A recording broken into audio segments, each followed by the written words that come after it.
Exode, chapitre 19. Le 3e mois après leur sortie du pays d'Égypte, les enfants d'Israël arrivèrent ce jour-là au désert de Sinaï.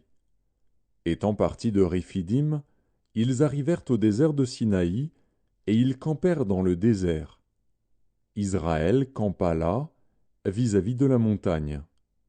Moïse monta vers Dieu, et l'Éternel l'appela du haut de la montagne, en disant : Tu parleras ainsi à la maison de Jacob, et tu diras aux enfants d'Israël : Vous avez vu ce que j'ai fait à l'Égypte, et comment je vous ai porté sur des ailes d'aigle et amené vers moi.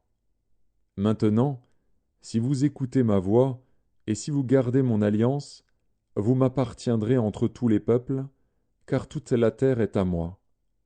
Vous serez pour moi un royaume de sacrificateurs et une nation sainte. Voilà les paroles que tu diras aux enfants d'Israël. Moïse vint appeler les anciens du peuple, et il mit devant eux toutes ces paroles, comme l'Éternel lui avait ordonné. Le peuple tout entier répondit : Nous ferons tout ce que l'Éternel a dit. Moïse rapporta les paroles du peuple à l'Éternel. Et l'Éternel dit à Moïse : Voici, je viendrai vers toi dans une épaisse nuée, afin que le peuple entende quand je te parlerai, et qu'il ait toujours confiance en toi. Moïse rapporta les paroles du peuple à l'Éternel. Et l'Éternel dit à Moïse : Va vers le peuple, sanctifie-les aujourd'hui et demain, qu'ils lavent leurs vêtements, qu'ils soient prêts pour le 3e jour, car le 3e jour l'Éternel descendra, aux yeux de tout le peuple, sur la montagne de Sinaï. Tu fixeras au peuple des limites tout alentour, et tu diras : Gardez-vous de monter sur la montagne, ou d'en toucher le bord. Quiconque touchera la montagne sera puni de mort. On ne mettra pas la main sur lui, mais on le lapidera, ou on le percera de flèches. Animal ou homme, il ne vivra point. Quand la trompette sonnera, ils s'avanceront près de la montagne. Moïse descendit de la montagne vers le peuple, il sanctifia le peuple, et ils lavèrent leurs vêtements. Et il dit au peuple : Soyez prêts dans 3 jours, ne vous approchez d'aucune femme.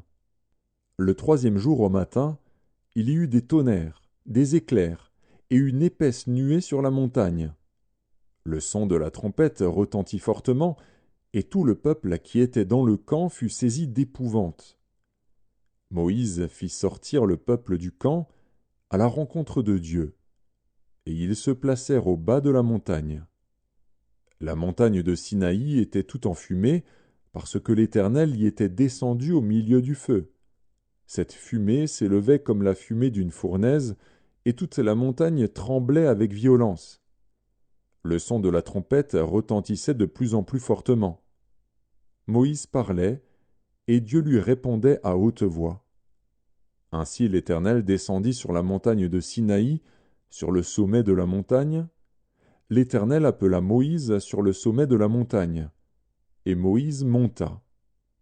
L'Éternel dit à Moïse : Descends, fais au peuple la défense expresse de se précipiter vers l'Éternel, pour regarder, de peur qu'un grand nombre d'entre eux ne périssent.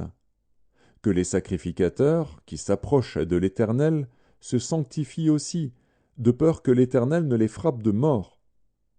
Moïse dit à l'Éternel : Le peuple ne pourra pas monter sur la montagne de Sinaï, car tu nous en as fait la défense expresse, en disant : Fixe des limites autour de la montagne et sanctifie-la. L'Éternel lui dit : Va, descends. Tu monteras ensuite avec Aaron. Mais que les sacrificateurs et le peuple ne se précipitent point pour monter vers l'Éternel, de peur qu'il ne les frappe de mort. Moïse descendit vers le peuple et lui dit ces choses.